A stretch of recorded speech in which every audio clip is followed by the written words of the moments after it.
Here we can have a look at a set of temporary traffic lights. I think these might be LED, I'm not sure, they might be optic. Looking at the lenses and how they're reacting with the camera, they look like optics to me. Oh, changing again. Yeah, looks like LEDs with fibre optic lenses, I think. European, I think. Oh wow, look at this lot. Some very interesting labels here.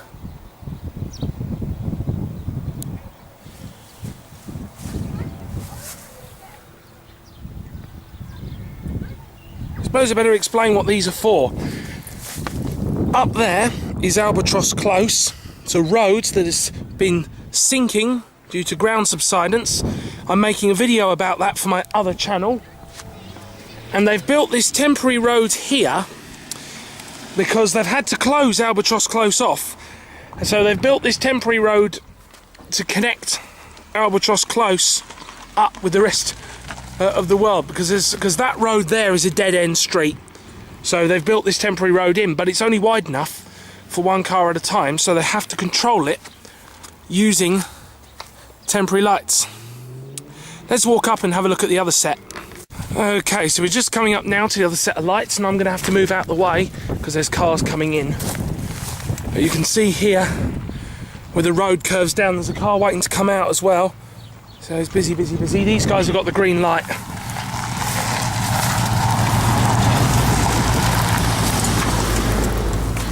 I'm probably on the wrong side of the fence here,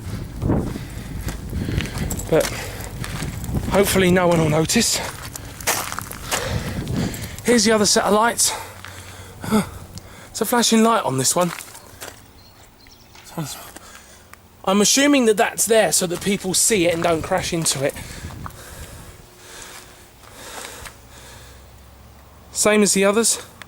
I've actually just changed this setup in the last week or so, because the lights used to be over here where this little white line was.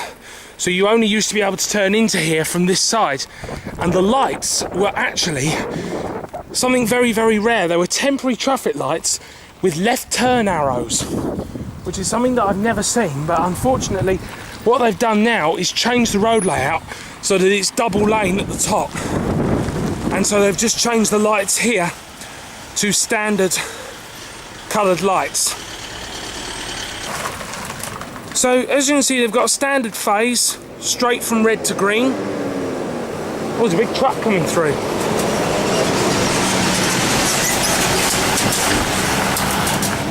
I have seen some traffic lights here in New Zealand that actually you have the sort of British European phase where they do red and yellow together and then green, but I haven't seen that on temporary traffic lights over here for quite some time.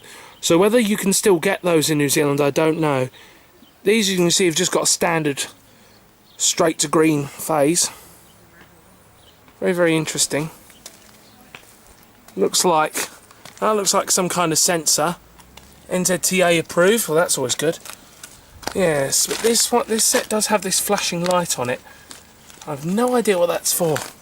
Interestingly enough, this border is just made of plastic, cardboard stuff. Very, very cheap.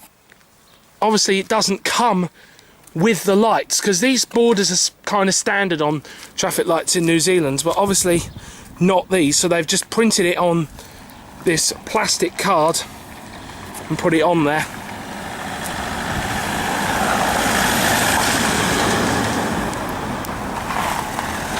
This road is much busier than I thought. I thought it was going to be quite quiet on a Saturday afternoon, but apparently that's not the case.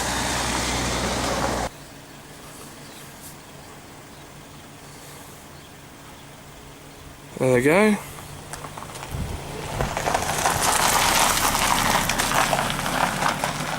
We'll go back to red in a second, because obviously they don't stay on green for long, because this has to change to red before the other set goes green, because the system has to allow time for cars coming already on the road when this light goes red to finish going down the road.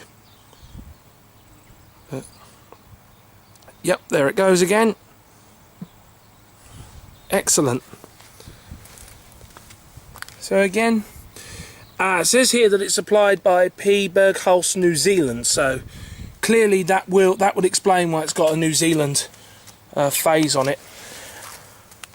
Now, interesting there. That looks like a cable of some sort, but I can't see where it goes. It seems to loop round. I wonder how these lights are powered, because there's no solar panel or anything. So I'm wondering if these are just powered by a battery or something. I mean, they're clearly wireless. I mean, I can't see any cables, so unless they've buried the cable under the road, which they haven't. I think that there's just a thing to stop people stealing it, where it's tethered down.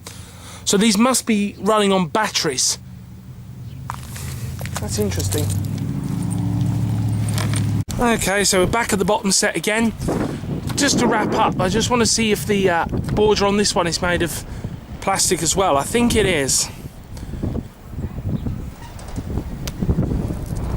We'll just see these lights go back to red in a second. Yep, there they go. Talk to the devil.